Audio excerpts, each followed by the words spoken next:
theyeshiva.net. Today's class is lovingly dedicated by Gian Levy in honor of the 8th yahrzeit of her dear and wonderful mother, Hannah Gilbert ben Shimon bat Eicha, on the 13th of Adar Aleph. Tahei nishmas tzrura b'tzar hachayim. May she remain an eternal source of inspiration and light to you and the whole family and all of the Jewish people. Thank you very much. So we discussed the fact that the soul has 5 different aspects: nefesh, ruach, neshama, chaya, yechida. In the first class, we discussed primarily the idea of neshama, which is connected to seichel, understanding, and then ruach, which is now being discussed, which is connected to midas, to emotion. There's nefesh, ruach, neshama, chaya, yechida. So chaya, yechida are the two highest aspects of the soul we're going to get to later. But he's talking now the first 3 names, the first 3 dimensions of the soul is nefesh, ruach, neshama. Nefesh associated with the liver, ruach with the heart, neshama with the brain, the mind.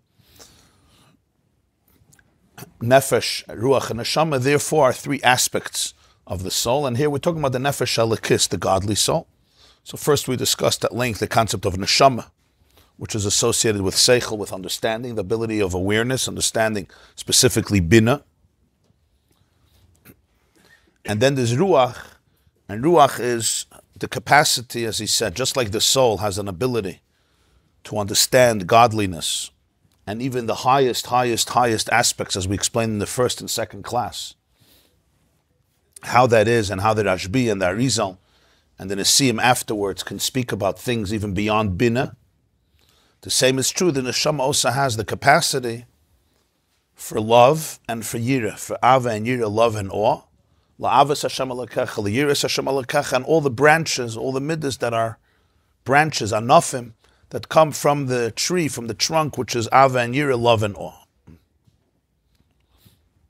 And that's connected to the ruach aspect of the soul. So there's neshama and then there's ruach. So he says, the 4th line,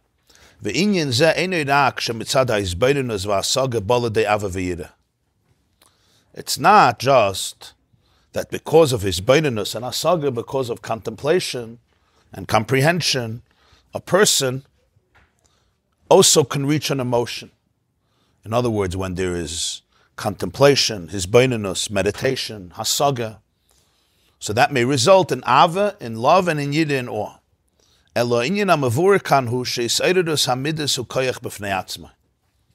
we're discussing here is that there is an independent koyach in the neshama, we're calling it ruach, the hisayrus hamidus, the arousal of midas, of emotions, of emotional connection is a koyach b'fnei atzma. It's one of the capacities of the soul in and of itself. This is expressed in 2 things, at least in 2 things. Inyan Aleph, the first thing is in the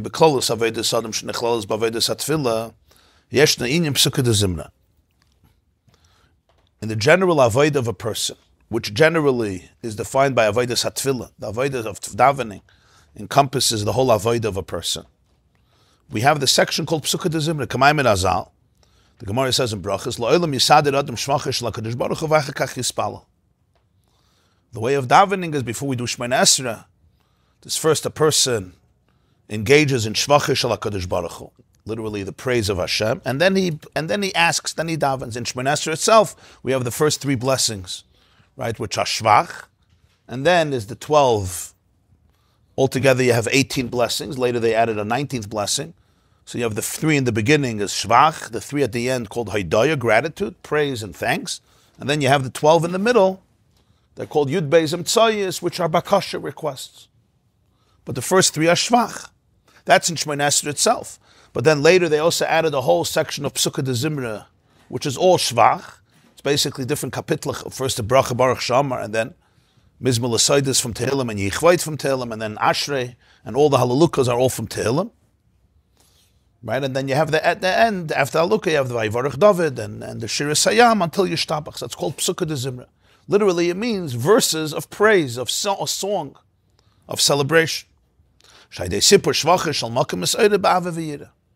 point of it is that the davening shouldn't just be a robotic experience of just asking things, but that there's a connection, there's a relationship, there's a deep relationship of love and awe, Ava v'yira. And that comes about through Sipur Shvacha Shel Makom, through telling the story, so to speak, of Shvacha Shel Makom, of the praise of Hashem. The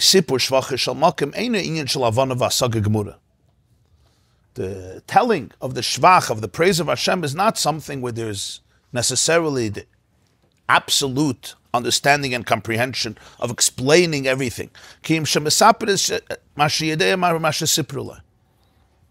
almost like somebody telling a story that he knows from what was told to him. The Gemara has an example about different prophets. So the Gemara has an example. You have a ben kfar, somebody from a village, or even a ben krak, somebody from the big city, from an urban city, who saw the king, which was very rare. And afterwards he tells over the glory and the greatness of what he has seen. Doesn't necessarily need that he should understand everything. He tells over what he saw. Even if time has passed, and he says over something that happened, I don't know, in his youth years ago, you see there's an excitement. It touched him, it moved him. There was a love there, a connection, a sense of reverence, of yira, of awe, of fear. Even though he doesn't have a full comprehension.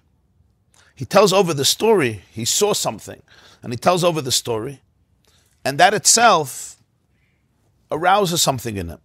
So he says, the pshat is,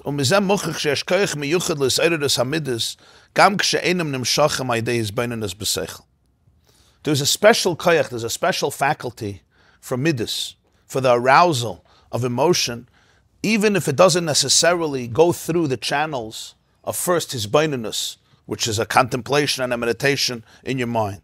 The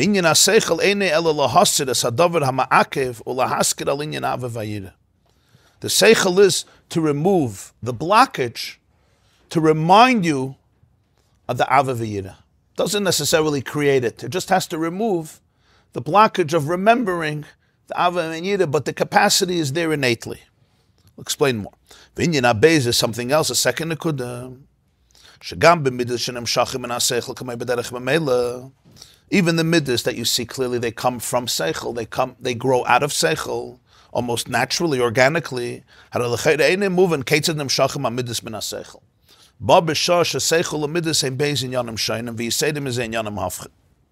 really have to understand the whole relationship between what we call seichel and midas. Seichel is the intellectual comprehension of something, and midas is the way it affects a person, that it becomes part of me. Midah comes from the word size, right? Midah, like you say, the midah of a person. Why do we call it midas? Midas means measurements, right? Anshe midos. It says in Parsha Shlach, Rashi said they were great size, and they were giants. Anshe midos, you had to measure them. Like how many feet is this guy? We say in the morning, V'lova shakayin, midoi vad, u'michnesei vad, yilbash apsada, right? So midoi is the garment that he wears, which has to be the right measurement. You can't wear a shirt that's too small or pants that are too small. It's not going to fit. So it's called midah. A midah is a measurement. Yeah, the midas. There's a masech, the midas of the Beis Hamikdash. So why are midas called midas? Because essentially, that's how the person gets measured up, not by what you understand. What you understand, It's nice. My computer understands much. My computer has more information. Google knows much more. Midas really, it sizes up a person. It's the measurement of a person. In other words, that defines who the person is. Because the idea of midas is the way it becomes not just an idea, but rather it becomes me. The person is emotional. There's a relationship. A person can have all the information in the world, It's information, and it's good. It's very powerful. And if you're looking for facts or you're looking for analysis, that may be what you want. But it doesn't define the person. You don't get a measurement of who the person is because it's information. Mashenkin Midas is the way that Seichel translates into something that becomes an experience. It's experience. That's why we say it's in the heart. You could feel it in the heart. You feel it. The heart is beating differently. The experience is in the heart. Ruach is the heart. And yet we say Midas come from Seichel. They're even called children that are born from parents. So the Rebbe says this whole musig has to be understood. Seichel and Midas are two separate things. Not only that, they're really two opposite things. It's in Yonim Hafchim, it's two opposite things. Why? From Moichin, the more objective you are, the more cool, the more serene, the better you can understand something. You're too emotional, you won't understand. Fakert, if this sheichat, if you have a personal interest, then you're puzzled to analyze it. What's bribery? Bribery is you're getting personally involved. There's different types of sheichat. The Gemara says in Sanhedrin that when they had to decide if there should be a leap year, this year is the Chalip year, Iber Shana. We're now in Adar Rishon. So there was a committee of people that would discuss it. So the Gemara says in Sanhedrin, beginning of Sanhedrin, that you're not allowed to have two people on the committee, the king and the Kohen Gadol. Why not? What's wrong with having? So it's interesting. The Gemara says the Melech is, he always wants a leap year because he paid his soldiers annually. Right? So if I'm giving you $50,000 a year and I get 13 months, it's much better than 12 months. So what's the Kohen Gadol? Well, what's his? It's an interesting thing. Because the Gemara says b'pnei hatzina, because of the coldness. What's the coldness? The coldness is he wants Yom Kippur to be earlier. Because Yom Kippur, he has to go to the mikveh 5 times. And if the mikveh, it's going to be winter, but the mikveh is like a kalte mikveh. The mikveh is going to be a cold mikveh. So he wants Yom Kippur to be earlier. Right? By the non-Jews, the holidays are always on time. By Jews, holidays are never on time. You always say Rosh Hashanah is early, it's late. There was never a Rosh Hashanah that was on time. No such a thing. We can't get our holidays on time. So he wants Yom Kippur to be early, so he shouldn't have a cold mikveh. So I'm asking you a question. How many degrees do you think is the difference between Tishrei a month earlier without a leap year? It's a few degrees. You're not talking about... and even if it's a cold... And when is this? Is Yom Kippur. And he's going into the Holy of Holies. Right? But what does this show you? This shows you how bias works. Bias doesn't necessarily mean something that is grand and massive. No, people, the Kalta Mikveh for Kohen Gadol and Yom Kippur, it plays a role. How much of a role it plays, I don't know. It depends on the person. But because of that, he was disqualified to decide if there should be a leap year. What's the point in all of this? The point of all of this is the whole idea of Seichel is, right, that there's a certain sense of cerebral detachment. That's the mile of it. You can analyze it. Hisyashvus means you're settled, you're cool, you're not enthused, you're not immersed by it. And the idea of Seichel is you're bringing down something higher, lower, to try to understand it. That's the idea. Inyan Midas who is spilus visrakshos. Midas is punkt verkehrt. Hispilus. Hispilus means it affects you, from the word pu'ula, hispilus. You're dafkin ispal from it. Hisrakshus means you're hisrakshus. Sometimes means you're emotional. A regesh means there's a passion, there's a fire. You're not serene. You're not detached. You're not cerebral. You're feeling. You're feeling pain. You're feeling. It could be sometimes a feeling of pain. It could be a feeling of joy. It could be a feeling that's very, very positive. It could be a feeling that's challenging. But it's a feeling. It's you. And this is the aliyah, this is the yearning from where you are to something that you want to touch.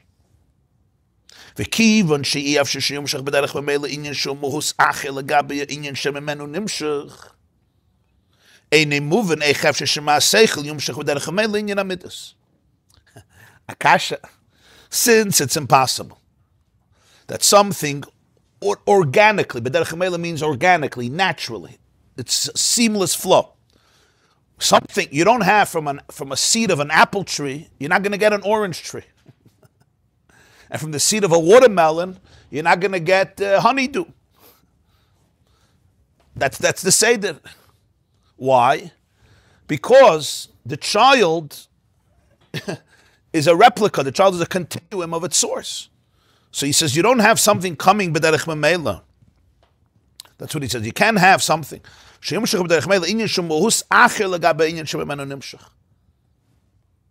have from human parents should emerge, I don't know, a mammal. Doesn't work that way, the other way around. You don't expect from horses a human being should be born.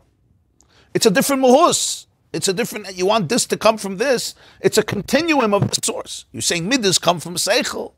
There has to be, if it's similar in essence. So it's a development, right? The child is a continuum of the parents, shares the quality. But since midas is different than seichel and opposite, so how is it born from seichel?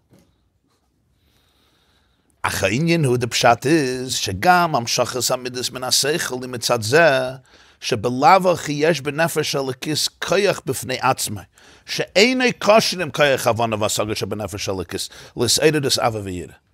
The answer is midas has its own source. It has its own balabatishkeit. It may be revealed through seichel, but it's not created by essence through seichel. Then you have a good kasha. Seichel creates something that's a development of seichel, like bina comes from chachma. The pshat is, that's what he says, that the midas of the seichel is because, here we're talking about the nefesh halakis. In the nefesh halakis is a koyach b'fnei atzma. There's an independent capacity, faculty, that's not connected to the koyach of havana and hasaga. For arousal of love and awe. V'lechein kasher nitoyse b'ze gam pulas ha-seichel, b'shaz the seichel tut noch zu in the roof, had is a miskasher im inyan is eider des amidus k'vishu koyach b'fnei atzma. When you bring in the seichel, what the seichel does is it triggers, it arouses, and adds to the midas that are an independent koyach. It brings that out more. And that's why, even when you speak about midas sichlim, which means midas that come from seichel, they come b'derech mamela, organically. This is what we call ruach. This is the capacity of the soul for emotion, for connection, for being moved emotionally. Umishkana, its dwelling place is believe in the heart. Makam mishkan midas, that's the place where the midas, so to speak, dwell, are embodied, are manifested. It's not that seichel create midas. So that's not what he's saying. That's not what he say. That's not the vart. Because if something is creating something, that which it creates would be a reflection of the creator of it, because it's a hamshich of it, it's a continuum of it. It's not yesh meyayin, it's a continuum of it. The vart is that there's a special koyach in the nefesh, in the soul, a fuse, so to speak, that's called midas. That's what we call ruach. It's its own capacity to be able to channel life through emotion. And just like we spoke in Neshama, he asked before, how could the Rashbi and the Arizal and the Nesiim afterwards speak about levels that are higher than Bina? Yeah. And we spoke about the Mashiach told the Baal Shem Tov with the Yechudim. And the answer was, what was the explanation? That it's not that the Neshama is an intellectual. That's not the Vart. So if it's an intellectual, so therefore intellect has its limits. So even the highest Neshama in Bria can reach till Malchus of Atzilus, because everything comes through there. And even on a Neshama of Atzilus can reach till Binat Atzilus, because that's where divinity comes into a form of understanding. Beyond that, there's no intellect. He explained that it's a much deeper inyan than that. Since the Neshama is rooted, you remember for the first two classes, since the Neshama is rooted in Atzmos Ein Sof. So just like you don't define Hashem as Bina, you don't say Hashem now became philosophy or intellect. It's just a manifestation. It's the way Atzmus is expressed through Bina. So the soul has that same Nekuda that it's expressing Elikus through Bina. The same is true Ruach. Because Hashem chose, right? that there's a manifestation of a lakus through midas, through emotion. So the neshama, l'chol shirayich ani kinor, like Rabbi Levi says, ani kinor l'shirayich, I am a harp to all your melodies. So the neshama has a vibration called midas. You understand how reality, how atzmus ein soif is manifested through midas. That comes out through the neshama. I may need a seichel to remove blockages. I may need a seichel to answer some questions. I may need seichel to not distract me. I may need seichel to remind me who I am. And that's very important. But that's not what creates it. Similar, let's talk about parents and children for a moment. We all understand, right, genetically, the connection between parents and children.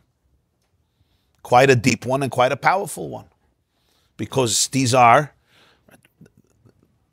the seed of the father and the egg of the mother, and they're coming together. And the cell it creates that then builds into an embryo, a fetus, a child. What is that? That is the genetic manifestation of Tati and Mami. The Y chromosome, the X chromosome, depends the male, the female, but that's what happens. But everybody understands, it's also discussed in Tanya chapter 2, the neshama of the child is not created by the parents. The neshama of the child, Terach didn't create Avram Avinu's neshama, thank God. Right? Faked Arizal says, Shara Gilgulim, Sefer Gilgulim, that sometimes you have the highest neshamas come down into families that you wouldn't expect these neshamas to come there. It comes from parents that really, like Mashiach, the whole story with Lot. Arizal says Lot and his daughters and Yehuda and Tamar, all these relationships, Yishai, it's a lot of very complicated relationships. It doesn't happen conventionally. It says in Medrash, Matzasi David Avdi. So the Medrash says, Heichon Matzasi, you found David while he was lost. So he says, Heichon Matzasi Bizdoim. I found David in Zdoim. What does it mean he found David in Zdoim? Because Lot and his daughters were in Zdoim. And when Lot was together with his daughters, one of them had a baby, Moav. And Moav was the great-great-great-great-grandfather of Rus. And Rus, of course, married Boaz. They had a child, Ovid, they had a child, Yishai, and they had a child, David HaMelech. So where did I find David? I found him in Zdoim. You can't say the parents create the neshama. They don't create the neshama. They channel the neshama. It's true, they channel it.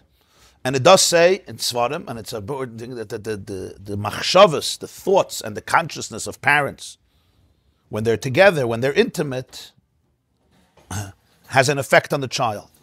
So the Alter Rebbe says in Tanya in chapter 2, don't think that it has an effect on the soul itself. Parents can't decide that. But it does have an effect on the garments of the soul. Rebbe of Strelisk, the son of Strelisk, once said, you can't imagine, he told his students, you can't imagine how much my avodas Hashem would be easier if my father would have gone to the mikveh once in his entire life. How much my avodas Hashem would have been easier. But he didn't become a victim. He didn't blame his father. My father didn't go to the mikveh. So his access to his neshama was harder. So he had to work harder. That was part of his mission. But his father didn't go to the mikveh ever. But what was he? He was describing something. In other words, the fact that a father and a mother have a deep impact, but they cannot define your soul. They can define a lot of other things. And they can give you tremendous gifts, and sometimes there could be also opposite effects, whether it's b'shoigig or ba'onis, or usually unwillingly, unconsciously. Gifts that were given to them unconsciously in one way or another. Lineage, genetic, epigenetics, alle gute Sachen. But if they would be able to define my soul, that would be a whole different situation. They can't. Avram Avinu couldn't say, well, with Hazat Hata Terach, what do you expect? So b'meila, the pshat is the parents channel the soul. If there would be no parents, and so we're grateful to them, they are the ones who brought us into the world. But they don't define what type of neshama you have. And that's why one of the mistakes that parents could make with all their mesiras nefesh is thinking that they know the neshama of their child. You don't. It's not yours. You're the one who channeled the neshama. You have a responsibility and a schus to protect the neshama, to preserve it, to bring the best in it, to polish it, but not to define it. And certainly not to define it as in terms of what you think it is or it's supposed to be. So, Rabbi, what was the parak in Jacobson is just about channels. Yeah. And that's where someone who you would think has a bad channel could actually rise much higher. As somebody once said, that yichus is like a potato. The best part is in the earth. The best part is in the earth, Or somebody once said it's like a bunch of it's a bunch of zeros. The question is what's on the left side of the zeros. If there's a 1 or better even a 2 or a 3, so you may have millions and billions. The point is that we have to understand its power, but also understand what's not its power. This is a mashal that Chassidus gives for Seichel and Midas. It says in Kabbalah that Seichel is the parents and Midas are the children. So that's what he says. Seichel doesn't create the children. Even what we call Midas Sichlim, which means Midas that are born from Seichel, it's like children that are born from parents that's channeled through the Seichel. But the Seichel is not the boide of the Midas. Describes the neshama as the Seichel. Yeah. Yeah, Avad, it's connected. And without the Seichel, the Midas may remain dormant. You need the awareness. Sometimes you need the contemplation. You need the explanation. You need the Havana and the Saga. But Midas has its own Shayrish. And in fact, the root, it says the Shayrish of Midas is deeper than the Shayrish of Seichel. And that's why it could it can consume a person so profoundly. The question was, most of the Siddur says that the neshama is something divine that has nothing to do with you, you cannot control it. The Chiddush Shantani is that as more you... Avada. The neshama is described as a Seichel, right? Yeah, here we're talking the neshama as Seichel. And Ruach as Midas. And Chai Yechida is the part that... We'll see Chai Yechida soon. Figure out. If you call the neshama Seichel, if you call the neshama intellectual, it's the same intellectual. It's something that you can... The neshama is not intellectual, that's what we're saying. The neshama resonates, atzmus, Saint Soif, through Seichel. And Ruach is the part that resonates, alakus, through Midas. In other words, it's two channels, different names. It's a completely different chance, a completely different experience. And when he says when it channels through Midas, we don't mean that the Midas are all created by Seichel. It has its own koyach b'fnei atzma. And that's the concept of Sukkah de Zimra. Yeah. Even if I don't understand, but there's a koyach for Ava and Yida. You tell the story and the Ben Kfar is already excited, he's enthusiastic. And the second dogma, that even Miday Sichlim, the fact that it can be born from Seichel is because it has its own source, its own shayrish. What Seichel does is it may activate it. It may press the button, but it's activating something that has its own channel, its own source, and that is the capacity to experience life emotionally. And by the Nefesh Elikis, it's to experience Elikus through emotion. Then he says, Daled, Perek Daled, V'noisav Laziyah Madreiga, Gimel and Ikras B'Shem Nefesh. Then you have the third aspect called Nefesh. V'huinyan is Spilus HaNefesh Ragba Negeya L'Poyel. Maisa B'Poyel, Hein B'Kavda Seitev, Hein B'Kavda Sumeda. Nefesh is the way the soul is expressed and manifested B'Negeya L'Poyel. B'Negeya actualization, B'Negeya how it lives and actually. Whether in the positive or in the negative. Sur Meira, staying away from the negative, or Seitev, engaging in good. V'gam inyan zeh koyach b'fnei atzma b'nefesh elikis. And this too, don't think, if I understand something and I feel, automatically I behave a certain way.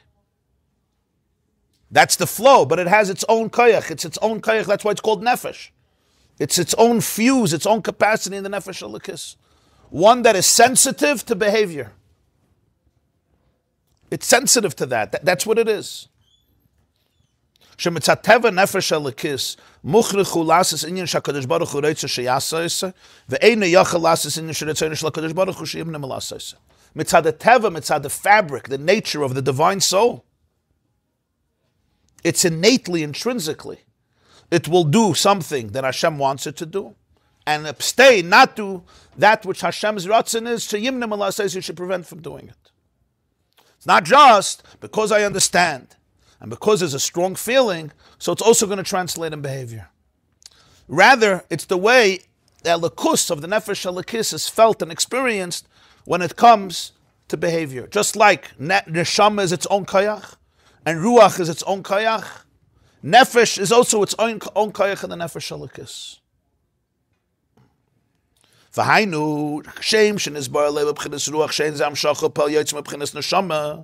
Just as we explained by ruach, it's not just something that comes out of neshama. כך גם מבחינת נפש, אין עניין שנמשך מבחינת הרוח שבנפש הלקיס עניין המידס, וגם לא מבחינת הנשמה שבנפש הלקיס עניין השכל, אלא הוא כוח בפני עצמו. Just like ruach is not just something that flows from neshama, it's just an automatic result of it. No, it has its own koyach. The same is true, nefesh is not something that only comes from the ruach of the nefesh elikis, from the midas, will translate in behavior, or from the neshama, which is seichel. It's a koyach b'fnei atzmai. V'af shemavur b'tanya, Taka says in Tanya in the beginning, Perek Dalet, sha'avi sherish kol ha'machmitz v'sestim v'menei nimshachas, u'bilad ein lem kiyim amiti ki ha'mekaymen be'emes u'a'ir v'shem Hashem v'chafetz l'davka by be'emes. That love, it says in Tanya, that love is the source for all the 248 mitzvahs eseh, and it comes from there.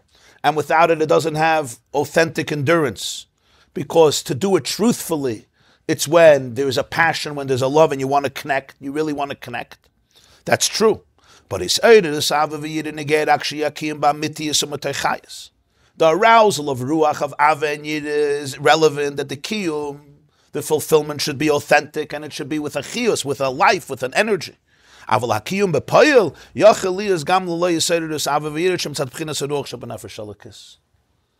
could be the kiyum b'poil, the actual behavior, without the arousal of love and awe that comes from ruach.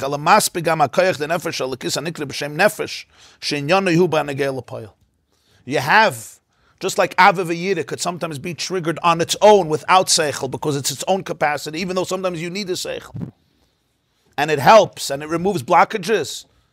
But you're tuning into the koyach called Ava v'yira. The same is true. There's a koyach hamais of the nefesh elikis.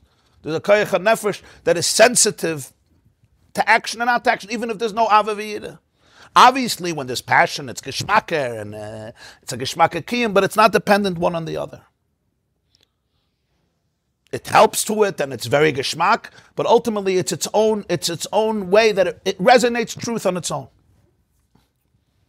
And that's why you have different types of souls also. You have a person that the main aspect of their nefesh elikis is neshama. You have another person, the main aspect of the nefesh elikis is ruach. You have another person, the main aspect of the nefesh elikis is nefesh. So it's not like you're nefesh, so you're on a lower level because you're basically getting the result of the result. No. It's you're tuning into a different spectrum of divine light. Can you give a Gospel example from someone that connects? Yes, sometimes a person is not feeling ava v'yira. So we often delegitimize our behaviors. Was is wert? If you have an excitement, if you're in the mood, now it's geschmack. He says, don't look at it that way. No. Now elikus is being expressed through nefesh. It's very powerful. It's not mitzvahs anoshim alamada. That's not the vart. It's not that you're a robot, you're a dead man walking, you're just like a robot. That's not the vart. Usually people that only do mitzvahs ma'ases are dead people. Let's not talk about other people as a sach besser. But dafür ist leden lashon hara afil auf sich. Lashon hara is nicht auf zweit, afil auf sich. Menschen was just das Tieren jeden Tag dieselbe Sache. Hoe kashem have, hoe kan hier kashem daar. Efsheba lamala Tieren za avoid. Lamala Tieren za avoid. Da wen getit, da sei avoid. Wenn Chassidus redt wegen Nefesh, ist das echt mit Ava v'yira. Es ist nicht, verstehst du, es ist nicht that trockene. The whole Indian is, he says, when Chassidus talks about Nefesh, it's also not dry. It's a lebedik Nefesh. Right. Lemaise, what it means is, there's a word from the Magid in the name of the Baal Shem Tov. It's brought in a lot of Chassidish Svarim that it says by Matan Torah The Gemara says in Maseches Shabbos, Kof aleim har kegigis. When Hashem took the mountain and he overturned, he put it over their heads like a gigis. A gigis is an overturned vat, a barrel. And he said, if you makabel the Torah, is good. And if not, poitei kfuraschem, right? You're going to be buried here. Vayisyatzvu betachtis hahar. That's betachtis, under the mountain. So the Gemara says in Shabbos, the sugya of Matan Torah, daf peiches amud aleph. So Tosfos asks a question, why was this necessary? The Jews already said Nasav and Nishma yesterday. It says that Hey Sivan, we just learned in Parshas Mishpatim, the whole nation said Nasav and Nishma. So they said, yeah. So the next day, you're bringing a mountain and putting it over their head and saying, if you don't accept it, that's what Tosfos asks in the Gemara over there. Just to give a simple example. Yeah.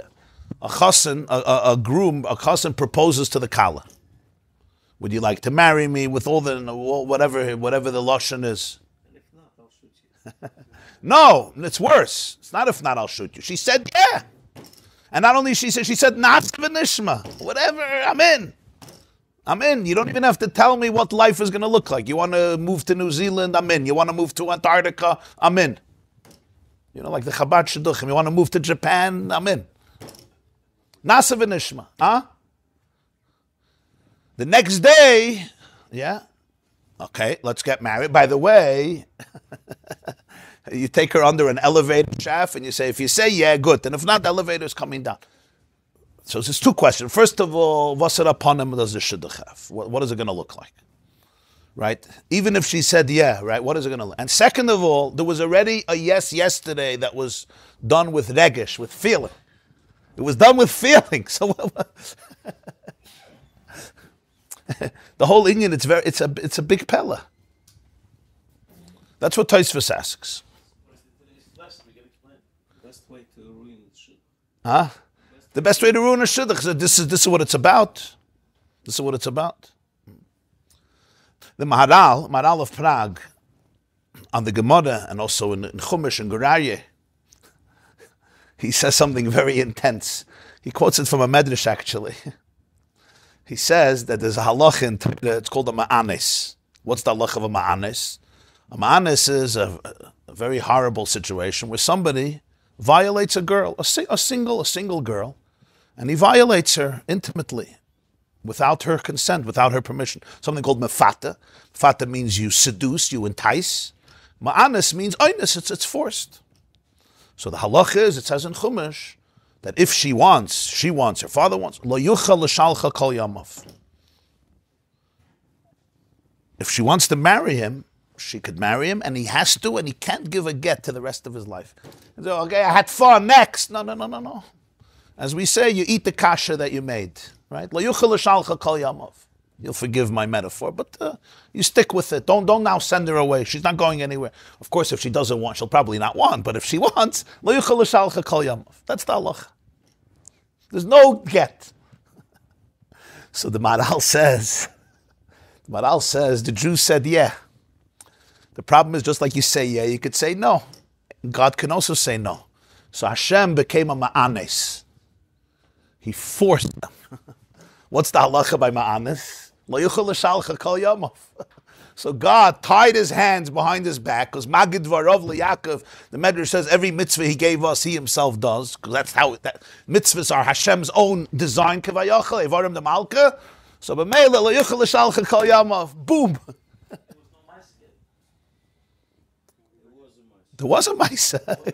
Kafalei Markegigis. What does a Maisa look like with God? I mean, what's Vilstu? Whatever. Okay, you look up the man. Huh? They already learned the Mishpatim. That was a Maisa. However you define it, it was an inyan of kafa.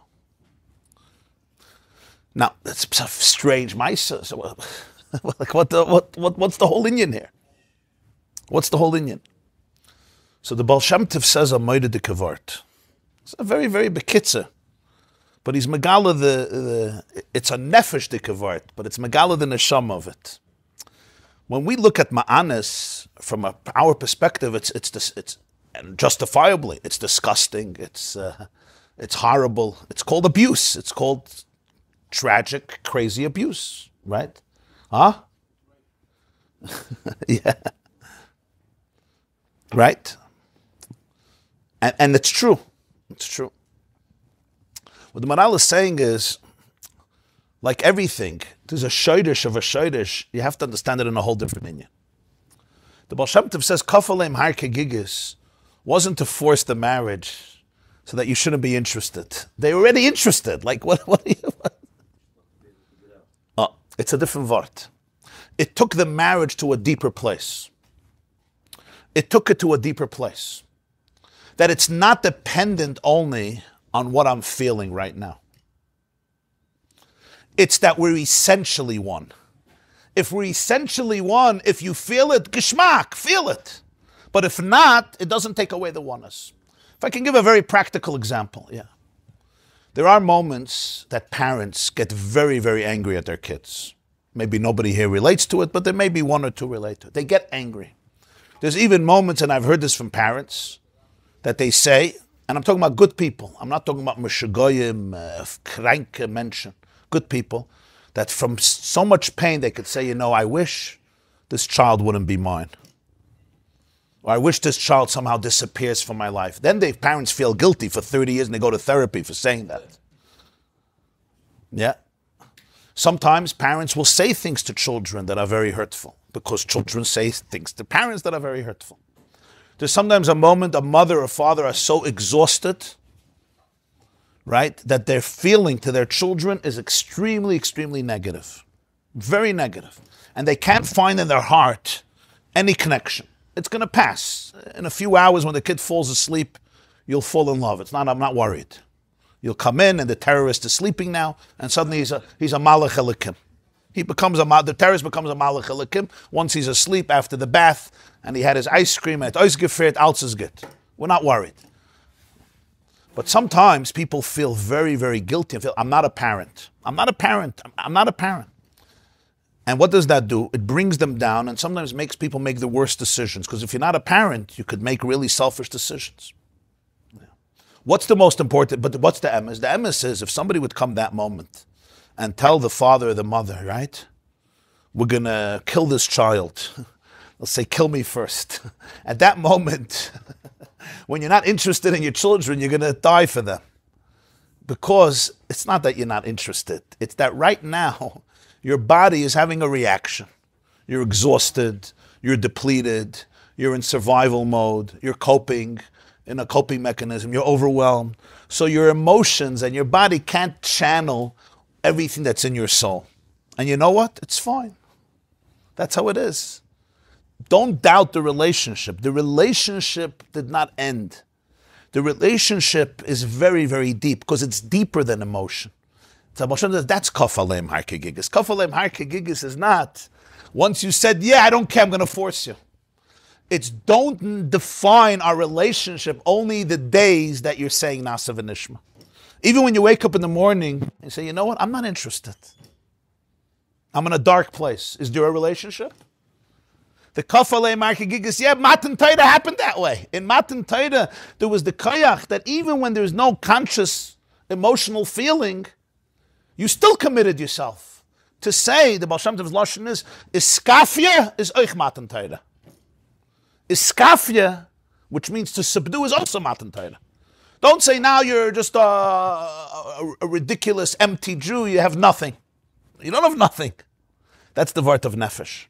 The vart of nefesh is that there's a lekus, the way it expresses itself through maisa, that's not a small thing. Back to this parent. When the parent looks and says, you know what, I'm in a very, very bad mood now. I am triggered like crazy. My whole heart wants to scream, get out of this house. What's your name, Bechlal? Let me change the social security number. And then you go to another room, you breathe. You have to always breathe. Because if not, you can go crazy. You got to breathe. You got to go into yourself. You got to pause. You have to pause, you have to breathe.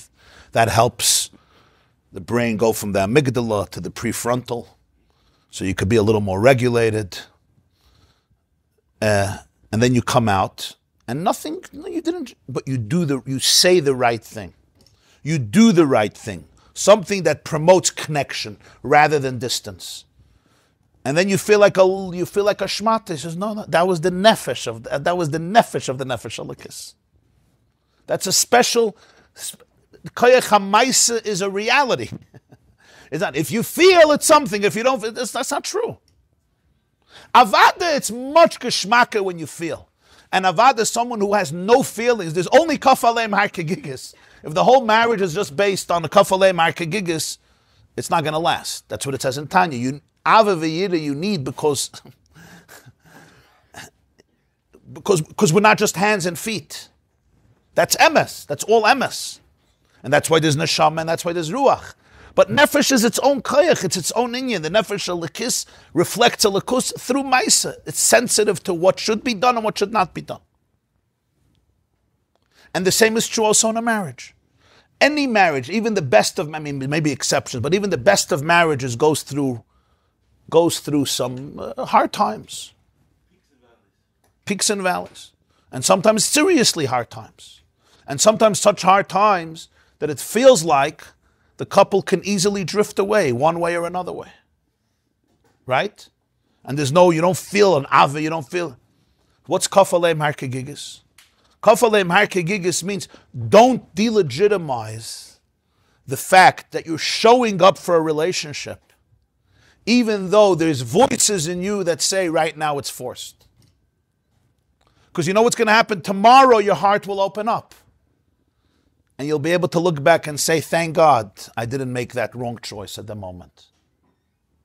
It's very easy to say, my heart is not open, I feel like a mountain is over my head, get out of my life.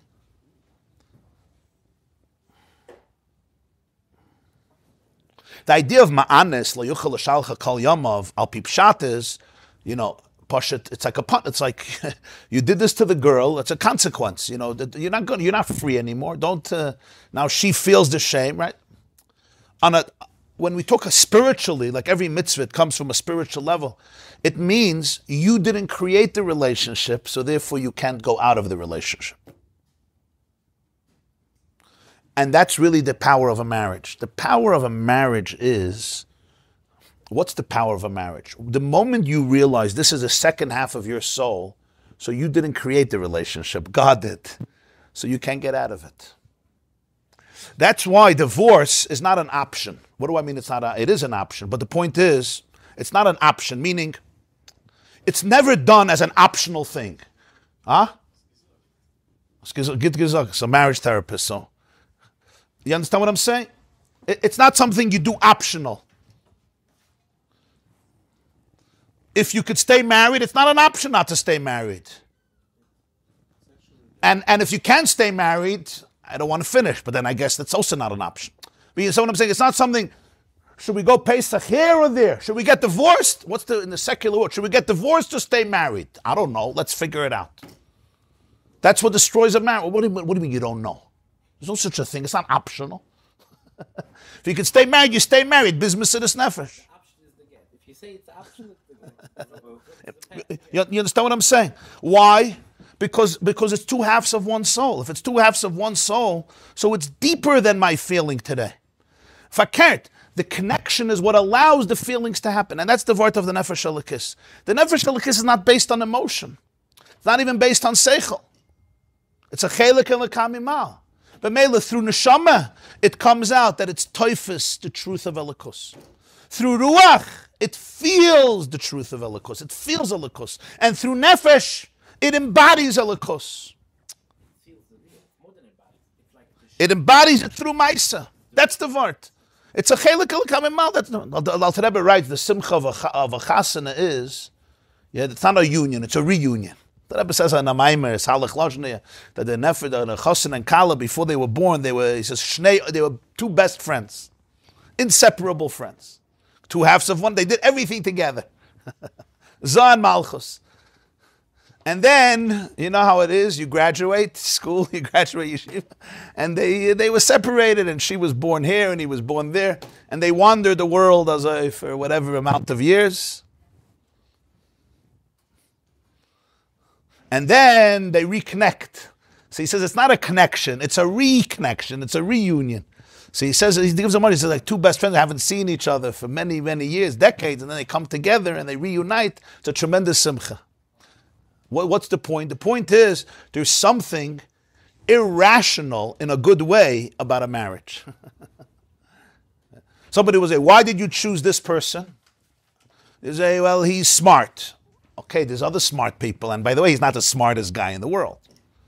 With all due respect. He's handsome. Okay, these other handsome people. He's not the most handsome guy in the world, maybe second. He's kind. Okay, gewaldig. There's also other kind people. He has a good sense of humor. There's people who have a better sense of humor. The truth is there's something there. There's a mashu. And you probably can't articulate it in words. In the Lashon of the Gemara, it's called baskel. It's a baskel. What's a baskel? What's a baskel? The soul picks up that there's a connection. That connection is not rational. It's not supposed to be rational. Does it come out through rationality? Yeah. Does it come out through emotions? Hopefully. Does it come out through ma'aseh b'poyel? Yeah, I should hope so. We call it a ksuva. But that's not the nekuda. The nekuda is that there's a oneness. Because there's a oneness, there's a safety, there's a trust, there's a connection. Now you want that all the parts of your soul should resonate. The relationship should resonate. So there's the vibration of seichel, there's the vibration of midas, there's the vibration of ma'aseh. And one is not defined by the other. You say, oh, it's insignificant because I don't see the emotion. No. It has its own unique kayach, unique capacity. Of course, to understand the value of nefesh, you have to understand ruach and neshama. In other words, you could speak about ma'aseh from in a very boring way. That's what I'm saying. When chassidus redveg in ma'aseh, it's already a different ma'aseh. It's yeah. Rabbi, but it's not that we cannot divorce from this. הקודש ברוך הוא cannot divorce. That's the word. Hashem says, I also can't divorce. He is the can. We can. Yeah. Well, he cannot. Yeah. So that's the. That's why he wanted to be a ma'anas. What the Maharal is really saying is that the relationship of Matan Torah was not a voluntary relationship, not because it's weak, but because it's essential. You understand? When you say something is not voluntary, it can mean two things. One is because I couldn't care less about you. So it's not voluntary. I'm not asking you. I'm not asking you. I couldn't care less about you. That's what many young people experience in religious circles. I couldn't care less about you, so if I tell you what to do. The Vart is punkt farket. It's not involuntary because you don't matter. It's involuntary because it goes deeper than anything you can describe about yourself. So the fact that your conscious personality is not capturing the truth yet will not change the truth.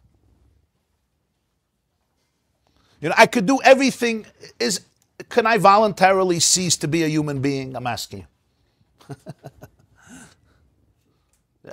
Good luck. I mean, I can live in a jungle. I could decide that I'm a horse. There are people who do that. It's called a ferid. I can behave like one. I don't know if I'll be able to run like one. But certainly I could do certain things like a horse. Yeah. It's called a behemoth, right? We have an expression for it, a behemoth. Zainish behemoth. Can a person really be a behemoth? The answer is, good luck.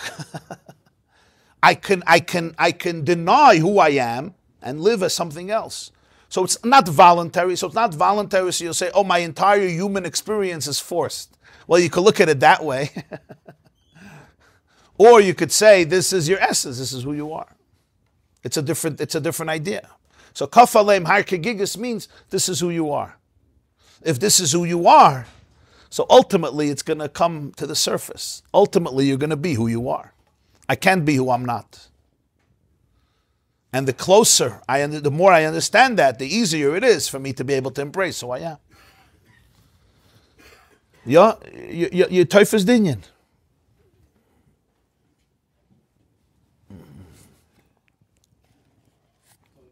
This is not being mavatal emotions, chas v'shavkeret. This allows there to be much stronger emotions. Because you realize that the emotions are it's not based on moods. The emotions are based on reality. They're based on your essence. They're unconditional. It elevates the emotions and it elevates the seichel. And the ma'aseh, yeah. So you have a neshama, you have a type of soul that's more inyan of ruach. There's nothing missing in it. It's a different avodah. You have a soul that's more connected to nefesh.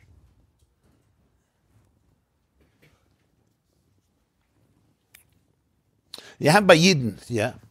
By them, the emes is felt through seichel, the emes is felt through midas, and sometimes the emes is felt through maisa. The Yireh Shamayim and maisa, it's not like they're not as sophisticated as somebody else. That's not the vart. They're not as emotional as somebody else. It's like different chords in a violin. You understand? Different chords. It channels a different form of music. It resonates a different vibration. In the string theory of existence, right, of Atzmos Ein Sof, that's the core of all existence, there's vibrations. And the Nefesh Elikis, its antennas, are absorbing the core, the source, and it channels it through different vibrations, sometimes through Neshama, sometimes through Ruach, sometimes through Nefesh. Then he says, learn another shtickle. V'hinei gimel madreges elu, liyoy sam inyanim shel kedusha, harei ba'ofen shel iskalelus. Shekol achas mehem nichlolim gam shtei madreges ha'acheres. These three levels, because it's kedusha, everything is integrated. Each one has also the other two. In other words, one of the hallmarks between kedusha and not kedusha is, in unholiness, things go into isolation. In holiness, nothing is ever isolated. Because if it's connected to the one, so everything ultimately is everything else. What do I mean everything is everything else? Not that everything is everything, but there's always iskalelus. There's always integration. In other words, you don't drift away, you drift closer. That's the klal. In kedusha, this is iskalelus. In other words, there's never two things that are completely opposite in holiness. The opposites, the dialectics, the thesis and antithesis, is just a hachana for synthesis. Shnei ksuvim ha'makrishim zeh zeh is only at sheyavai ha'kasuv ha'shlishi v'yachrei b'neihem. Why? Because if in Kiddush everything is a reflection of oneness. So if everything is a reflection of oneness, even the paradox is also a reflection of oneness. So it's never complete. You're you and I am I and we never meet. There's no such a thing in Kiddush. In ego there is, in arrogance there is, in Amaleik there is, in Klippa there is. I'm blocked off, I isolate, I go into isolation. But in Kedusha there's always a skalolus. That's the klal. The klal is that there's always klal. Right? From prat you go back to klal. From klal you go down to prat. So ego, you mentioned in another shir, easing God out. Yeah. Yeah. So when there's ego easing God out, so isolation becomes a very, very powerful coping mechanism. Because that's how I'm going to survive. That you need to survive that way. So I become isolated.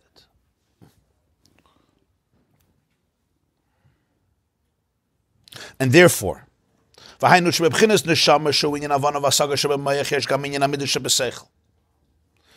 neshama, you also have ruach, even though it's still neshama. V'hainu, sheyesh b'seichel netiya klape chesed e klape din. There's already what's called midas shebeseichel. What's that midas shebeseichel? The way emotions are still in the world of seichel. The seichel already gravitates to chesed or din, but it's still seichel. Beis Shammai had a way of thinking. Beis Hillel had a way of thinking. This was in seichel, but the seichel gravitates this side or that side. That's the way midas are still in seichel. It's not pure abstraction. That's already the midas in seichel. V'yiseidim izeh hispilus sichlis. Then you have what's called hispilus sichlis. The hispilus in seichel. The intellectual, cerebral excitement. It's not the excitement, the personal excitement. But it's like, wow, in seichel. That's already an inyan of midas. Yiseidim izeh midas sichlim. Shezeh inyan shel midas, alasham midas emadayim b'moich. And then you have what's called midas sichlim. The way the midas are still in the moichin. In other words, the moichin, it's like a conviction. The moichin say, this is the way to feel, even though it didn't translate yet into the actual visceral feeling. So it's like the fetus still in the womb. It's a fetus, but it's in the womb. It's still impregnated in the world of seichel. This is not moichin shebemoichin. Moichin shebemoichin is pure intellect It says that Hillel and Shammai were makabel from Shmaya and Naftalion. But they were always arguing. So it says, in Maamar Ayin Beis, it says that Shmaya and Naftalion, the Svaras, was so abstract that Beis Shammai heard it through the filter of Gvura, and Beis Hillel heard it through the filter of Chesed. It's not that they heard opposite, they heard the same vart, but the same truth, when it comes down, it already assumes a tzir. In a higher, more abstract form, it's completely divorced even from Chesed and Gvura. And then it's channeled through the prism of Chesed. So that's Moichin Sheba Moichin, and then you already have in Moichin itself the beginning of application, and the beginning of excitement, and the beginning of what's going to result in Midas. Mitzad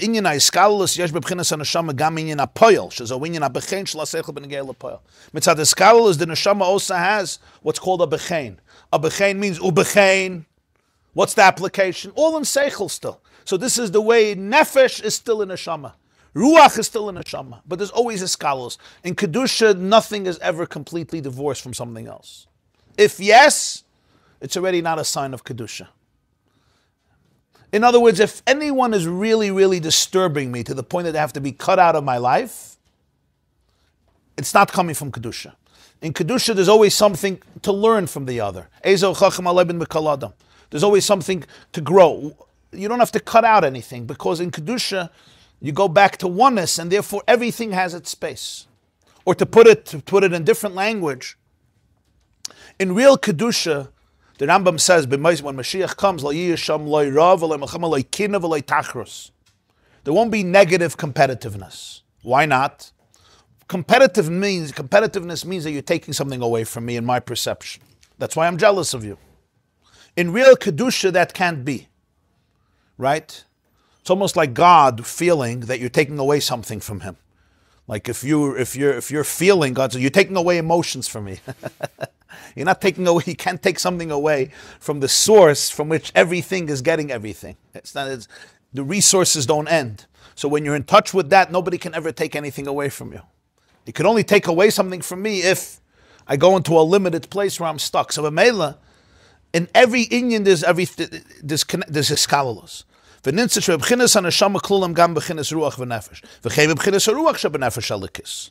Sheklaluse v'ikru yuinyan amidis, yesh b'zeh gam inyan avana v'asaga, sheyedeya b'sichle, shetzarech li'is oyev es Hashem v'yoreis Hashem, sheyediya zu nimshachas u'ba b'hergesh halev. V'yesh b'zeh gam inyan depoyel, shedei spailus halev ba'ava v'yira, deirashes li'zar midover loitev shal yodi nasin nifrid me-Hashem, v'lasas dover tev shal yodi yemekushal Hashem. When the nefesh halikis is in a state of ruach, not just ruach, there's also neshama, and there's also nefesh. Neshama there's an element of comprehension. He knows the value of ava and yira. And it's a knowledge that's viscerally felt in the heart. And there's also an inyan of payal.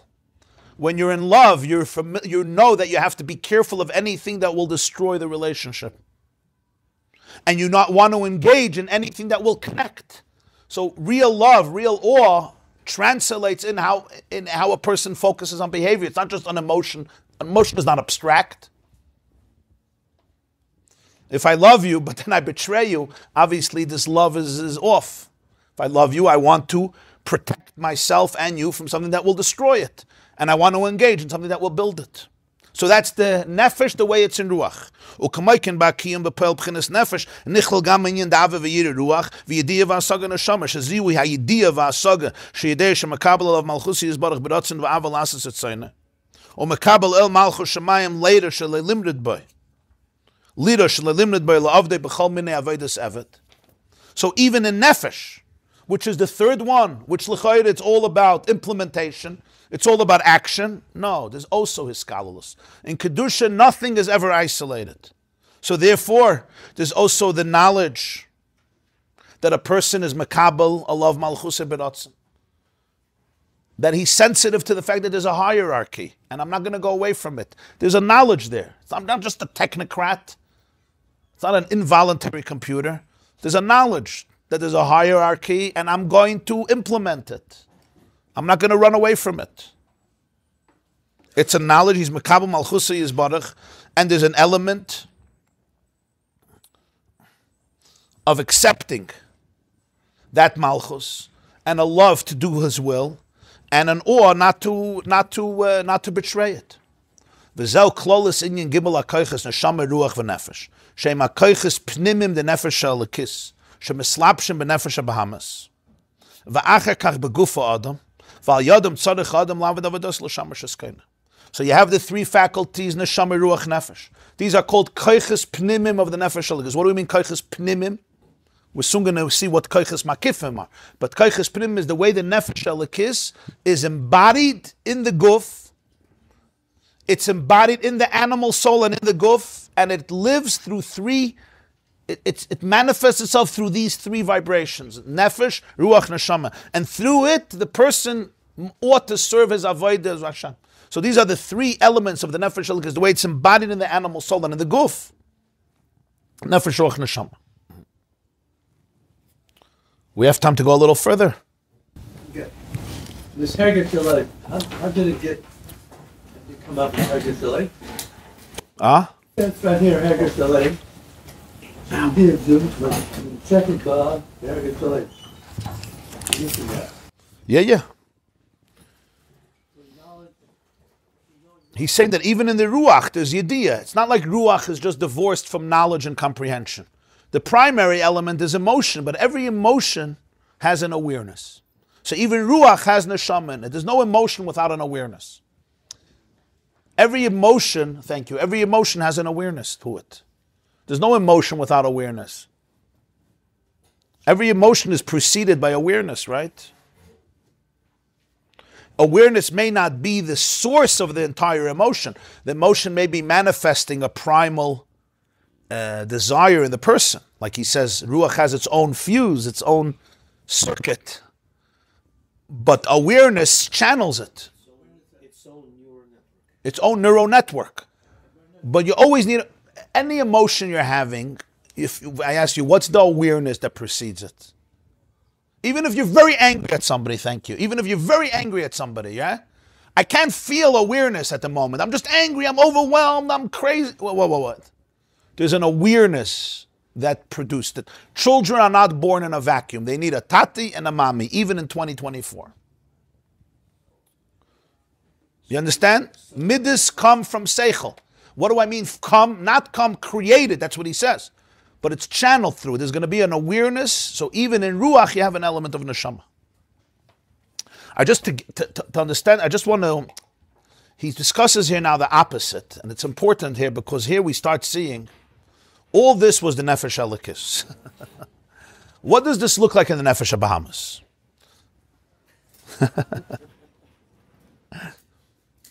He starts over the nefesh elokis, right? Really, it's really much easier. I don't know, easier, but the nefesh to start with the nefesh Bahamas in a way is easier because it's easier to talk about something physical than something spiritual. Like it's relatable without, you don't need the mimer, so to speak. You need the mimer to call it nefesh Bahamas, to put it in context. But he dafke started with the nefesh elokis because, as I said, the focus is not to speak about health in context of illness. The focus is to speak about illness in the context of health, not to speak about your godliness in the context of your animal, but to speak about your animal in the context of your godliness. That changes everything. So the very fact how you start the conversation is different. You know, I grew up with the Rebbe by Fabrengens. I almost never heard him use the word death. Always the antithesis of life. He never used the word missing. He would say chayim und hepech chayim. Also never used the word bad. Toiv, hepech toiv. And I always wondered, the word ra is not. It's everywhere. I mean, it's in Chumash, right? Nasati lefanecha sachayim. It's not like ra. We don't use the word ra. But it was a lesson. Where do you live? In what space do you live? The world is supposed to be about goodness. We know there's ra. We know. Don't let toiv be defined by ra. Let ra be defined by toiv. It's a headspace. A spiritually healthy headspace is we're good. We want good. And we'll live in a world that's going to be good. Unfortunately, there's also hepech toiv, yeah. but it's in the context of toiv, not the other way around. Very often what happens is, especially the trauma of Galus, is the baseline is dark, and hopefully we're going to get some light. The Rebbe was trying to say we have to change the baseline. The baseline has to be light, good. And Ra is in the context of toiv. This is not naivete, it's actually empowerment. It's empowerment, it's not naivete. Yeah, it's tachkut is not just, be a positive person. Tachkut is the way you think is from the baseline of goodness. And then it's not like you don't fight Ra. No, fakert, you fight Ra more because you know what it is. You know exactly what it is. You're not afraid of it. You're not weak about it. You're not busy apologizing that you exist. It's punkt fakert. It makes the Ra weaker, not stronger. When the Gemara says you should always speak B'lashon Nekiyah, it's not because the Gemara wanted Jews to be naive. It's because the more you're anchored in your goodness, the more you will defeat your evil. The less I'm anchored, I'm flimsy, Toiv and Ra, it's not equal. Ra is not equal with Toiv. There's Toiv and there's Hepech HaToiv. It's not equal. You're not my mechutten. You're Hepech. You don't go in the same paragraph. It's a certain word. I'm explaining to you here the context. So let's see, Mamish, a few minutes, he starts the opposite. Everything Hashem made is zelo u'mazeh. Or to put it in English, there's no free lunch. Maybe free supper, but not free lunch. I mean, in this shul, you do have free lunch and breakfast and supper. But ultimately, zelo u'mazeh. What does it mean, zelo u'mazeh? Every force has a counterforce. Every thesis has an antithesis. Dialectic. There's a zeh and there's lo mazeh. Shegam b'nefesh habahamis yashdim gimel abchinas the neshama ruach nefesh. The nefesh habahamis, the animal consciousness, also operates on these three levels of consciousness. So when you speak to your nefesh habahamis, you have to ask it: are you in nefesh? Are you in ruach? Or are you in neshama? Now it's a fascinating thing. When he said this Maamar, we didn't have pictures of the brain. There was no MRI, and there were no pictures of the brain. And as a result of that, there was certainly the electrical examinations of everything that we know today in neuroscience. We're still learning every year, every week. But the last few decades, there's an explosion. One of the most exciting forms of scientific is neuroscience, the science of the brain. And it's still beyond comprehension that a little piece of jello that weighs 2 or 3 pounds has in it capacity, wisdom, resources that are beyond the comprehension of any brain. No brain, the part of the brain that we access doesn't begin to understand what a brain is. It's beyond, right? The greatest supercomputers, they're trying to copy the brain of how to build the most sophisticated computers, just like cameras trying to copy the eyes. It's beyond comprehension. So he says right away, the nefesh habahamis has 3 parts: nefesh, ruach, neshama. One of the yesodis today in neuroscience is that we know that you can operate on 3 levels of consciousness in your brain. Generally, what's called the reptilian brain, or the amygdala, which is the stem of the brain. It's on the bottom, over there on the bottom. It's called the amygdala. Sometimes they call it the reptilian brain. It's the part of us that is similar to a reptile. It's a part of you that's like a lizard, or sometimes a crocodile, or an alligator, depends who's triggering you on that day. The id. Then there's the mammalian brain, that's the part of you that's like an elephant, or a mouse, or a rat, or a chimpanzee. And then there's that's higher up, and then you have the prefrontal cortex. And that's like the human brain. That's the uniqueness of the human brain, where there's long-term reckoning and long-term planning and the concept of morality and delaying gratification for future benefits and reasoning and so forth. And you always have to ask yourself, which part of my brain is now in control? If the amygdala is in control, it's all about survival. It's like an alligator. And therefore, there's going to be fight, there's going to be flight, there's going to be freeze, there's going to be fawn. And it's responsible for very important things. It's responsible for me going to the bathroom. and for me, my temperature being normal, and for the systems of biology that keep us alive. So it's no small thing. It's survival. It's survival, and the most important thing is it's always alert for danger. In other words, it right away monitors the enemy and it responds. And then there's the mammalian brain, which is capable of emotion. You can't expect from a lizard an emotional relationship. With elephants, right, or dogs, or chimpanzees, or monkeys, and even rats, there's a lot of feeling. Animal feeling, but feeling. And then there is prefrontal cortex. And it's very, very important, as we're going to see here. And today you know, I can't talk to my nefesh habahamis when it's in the state, they call it parasympathetic state. When it's when the nefesh habahamis is in operating on the level of the amygdala, right? It's like having a conversation with a crocodile. Churchill once said, he's speaking about Hitler, he said, appeasement is feeding the crocodile in the hope that he's going to eat you last. Right. The best description for Israel's mistake over the last few decades. You feed the crocodile so that you will be eaten last. So what happens here is, if my animal soul is in that state, I can't speak to it. It's not regulated.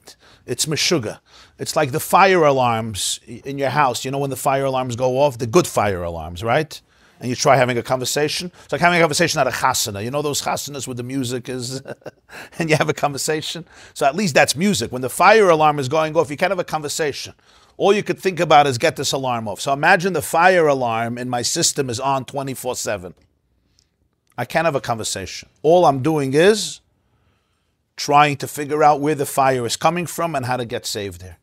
And what if I don't even know that this is a fire alarm because I think this is natural? So many people are suffering today from anxiety, and the anxiety is 24/7. But they're so used to it from age 3, they don't even know it's a fire alarm. So it's like you grow up into a house where, literally, and that's the only house you know. So somebody says, wow, this is strange. No, this is life. And this is today the reality for so many people. They don't call it an alarm. This is the only thing I know. The anxiety that so many people are suffering from is mamish this. That was therapeutic. Forgive me. Should do it another few times. It'll be good.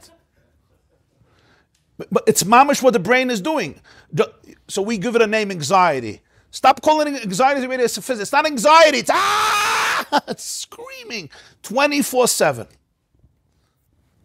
Especially when you come into social settings, chasana, bar mitzvah, it goes crazy. If you don't know what I'm talking about, you're from the lucky ones. Somehow there's quite a few people who know what I'm talking about. And the awareness of this is so important. Because you could learn Shas, you could learn Bavli Yerushalmi, you could learn Musa, Machshava, Kabbalah, alt. But if this amygdala is still screaming, nothing can go in. There's nobody to talk to. There's a fire alarm. But we don't know this because it's not conscious. This is how I grew up. This is the only reality I know.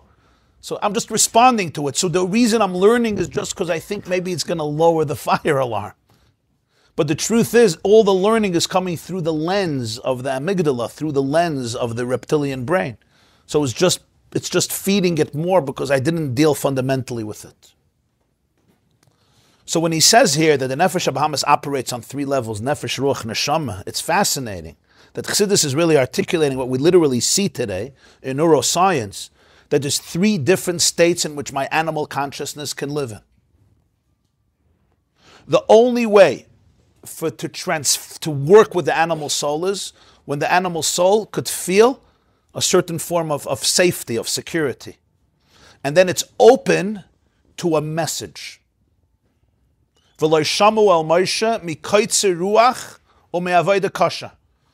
Imagine, right? I'm choking you, chas v'shalom, and you can't breathe. Let's meditate. We're all going to meditate. Let's let's open the vagus nerve. Let's get into a regulated state. Close your eyes, everybody. Breathe. But you know what? That's Maamar. It's happening. It just doesn't look like that physically, but emotionally, and the fact that it's unconscious only makes it deeper. It's not like it's not. It makes it deeper because it means it's my baseline. It's the system I grew up with. I don't even know another system. The fact that it's unconscious doesn't mean it's not powerful. It means it's more powerful because I don't even know how powerful it is. It's my totality. So as we're going to see, the Nefesh Ruach Neshama from the Nefesh Elikis is the part of the Nefesh Elikis that lives in the Nefesh Bahamas.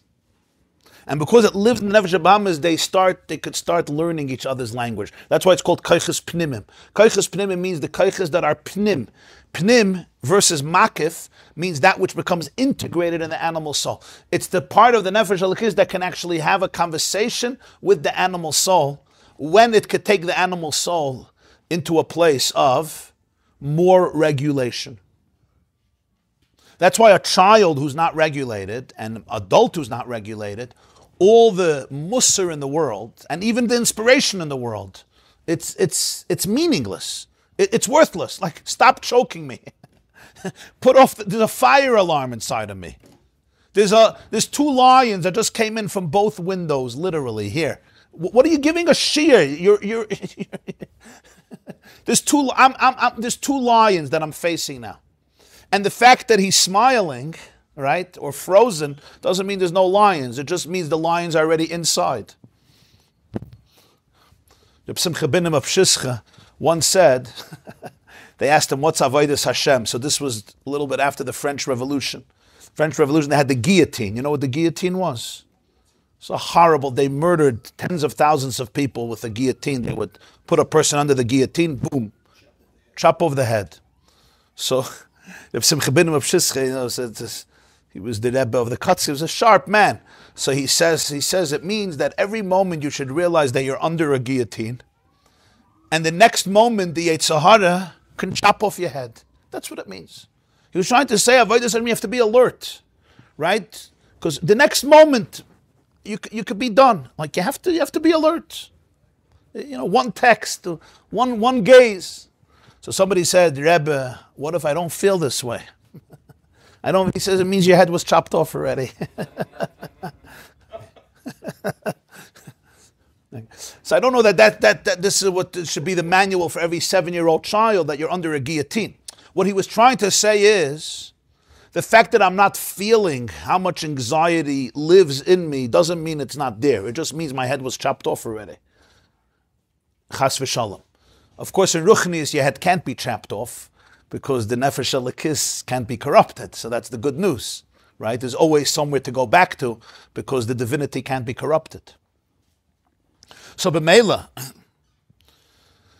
we're going to now learn, the next piece is going to be learning about the relationship between the two souls. And this relationship is no small thing, because this relationship is the core of Avodas Hashem. Avodas Hashem means my Nefesh Elikis could have stayed in heaven. It did not. It came down into an animal consciousness. No person doesn't have an animal. We have an animal consciousness. The animal consciousness is responsible for biology. It's responsible for the miracle of life. Nefesh habasar bedami. This is the soul that animates life, that every person has, every animal has. Nefesh habahamis. And the Nefesh habahamis is a major, it's not just the part, it's our operating system. It's like in a computer, you have it's the whole operating system, functionality. And it's not just operating, it's also identity. It's who I am. The tragedy happens that the Nefesh habahamis, when it doesn't know about the Nefesh Elikis, so it's like a puppy in a house without anyone taking care of it. The puppy now has to assume responsibility for the house. Imagine you leave 5-year-olds in your house, you go for a chasna, you don't come back. So now the 5-year-olds have to run the house, right? They're going to develop interesting theories about life, about self, about parenting.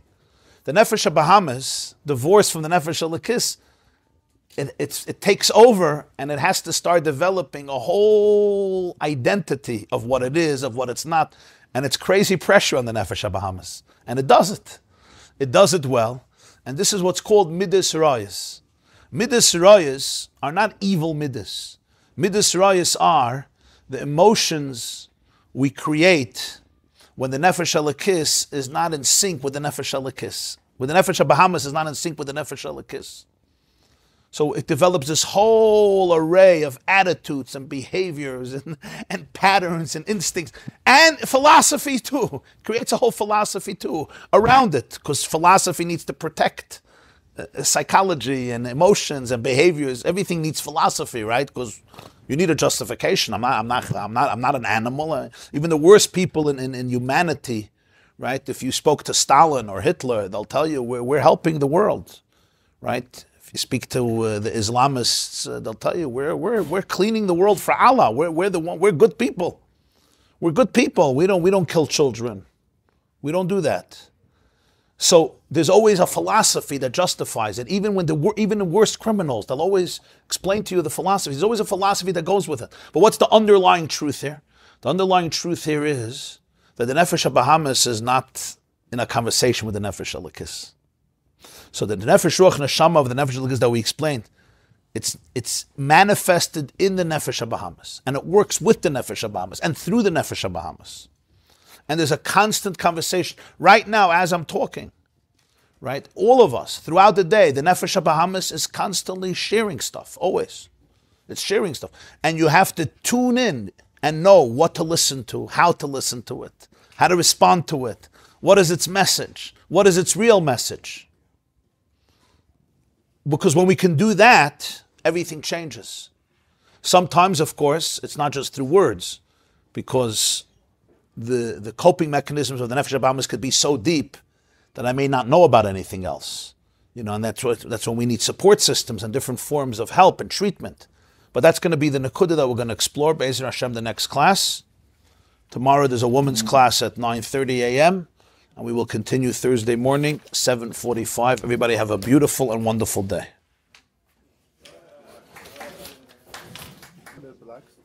The Nefesh Bahamas comes from Klippa, meaning there are blockages that eclipse. You're really supposed to feel it. Yeah, in other words, the Nefesh Bahamas has blockages by nature. That's what makes it Klippa. But a person can open it up, can open up the Klippa and create a relationship between the Nefesh Elokis and the Nefesh Elokis is a chelik elokam Maamar. It's divine. But it's embodied in the guf, in the brain, and in the Nefesh Bahamas. Nefesh Bahamas is the body. The body is a manifestation of the Nefesh Bahamas. That's the body. The guf and the Nefesh Bahamas work together. The Nefesh Bahamas is simply what we call the electrical signals, the consciousness, the engine behind the body, both in terms of functionality and in terms of emotion and in terms of consciousness. It's all the Nefesh Bahamas. And the maintenance. The Nefesh Elokis, though, is it's all there. It's embodied through it and in it. And the purpose is to create, to work together, to sublimate the animal soul. The animal soul is not evil, it's just an animal. Think about Apple computer or whatever you have Android. Operating system is the primitive instructions that it can perform for any applications, but all the beauty comes through the applications built on top of it. So operating system is just the operating system is like a primitive system, but that's the computer. And if you delete the operating system, your most brilliant applications are irrelevant. You don't have what to work with. If a person ignores their body, ignores their animal soul, what are you working with?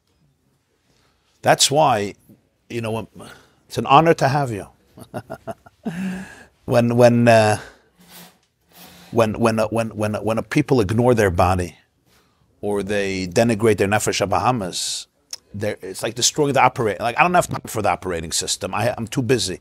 This is the computer you have to work with. This is your Beis HaMikdash. You can't ignore your animal soul. You can't ignore your body. And if you do, it has its own life. It takes revenge. You understand what I'm saying?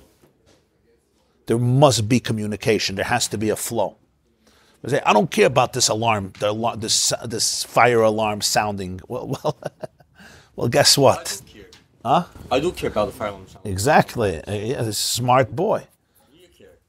This is what I have to work with, this fire alarm. I have to work with it. I have to calm it down.